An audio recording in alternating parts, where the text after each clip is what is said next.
زندگی کی الجھنیں انسان کو سنجیدہ کر دیتی ہیں اور انسان سمجھتا ہے کہ وہ سمجھدار ہو گیا ہے۔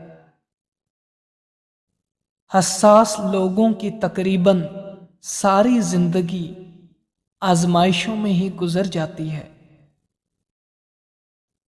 دنیا کی سب سے ظالم چیز فکر معاش ہے جو بہتر مستقبل کے لیے انسان کو ہجرت پر مجبور کر دیتی ہے۔ ایک حقیقت پسند انسان کو جب کوئی اس کی بساط سے زیادہ عزت دیتا ہے تو اسے ہلکی سی شرمندگی ضرور محسوس ہوتی ہے۔ اگر اس دنیا میں کسی کی محبت کو سمجھنا سب سے آسان ہے تو وہ ہے ماں کی محبت، اور دنیا کی سب سے مشکل محبت ایک باپ کرتا ہے۔ ظلم اتنا بھی برا نہیں جتنی آپ کی خاموشی۔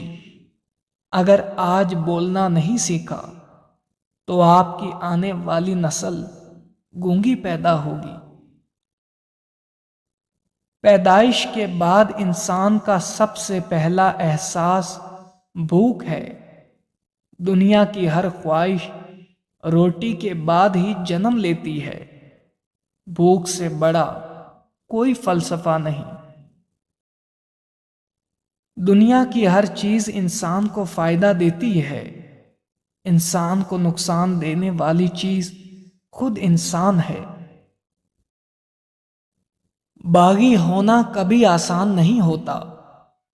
اگر بغاوت کا ارادہ رکھتے ہو تو تنقید اور سخت مزاحمت کے لیے بھی تیار رہو، کیونکہ اس راستے میں پھول نہیں صرف کانٹے بچھے ہوتے ہیں۔ یادیں ہمارے پسندیدہ لمحات کی لاشیں ہوتی ہیں، مگر ہم اس کو دفناتے نہیں کیونکہ ہمیں ان کے مرنے کا یقین ہی نہیں آتا۔ پیسہ خوشی نہیں لاتا، لیکن یہ ہمیں اپنی تکلیف عیش و عشرت سے گزارنے دیتا ہے۔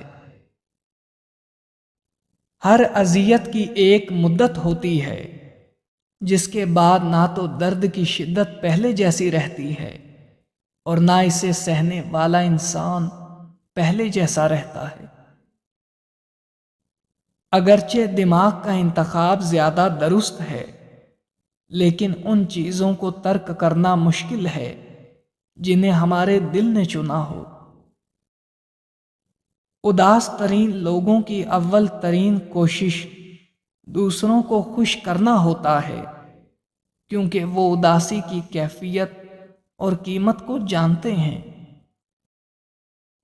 وقت کا جواب ہمارے جواب سے بہتر ہوتا ہے، اور وقت صرف اس وقت جواب دیتا ہے جب ہم کسی کی زیادتی کا جواب دینے کی بجائے صبر سے کام لیتے ہیں۔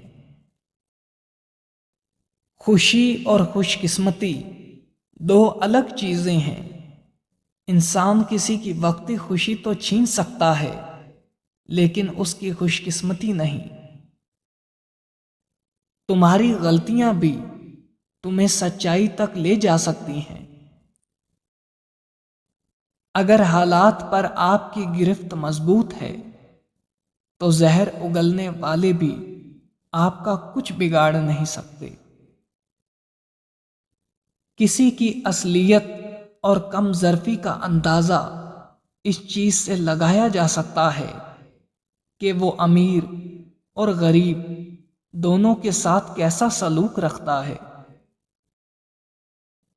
بے رخی اور تغافل الوداع کہنے کا سب سے دردناک طریقہ ہے۔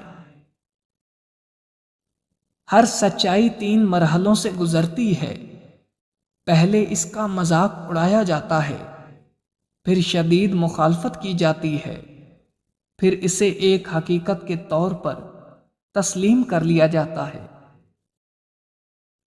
نسلیں آپ کی نصیحتوں سے نہیں، آپ کے اعمال سے سیکھتی ہیں۔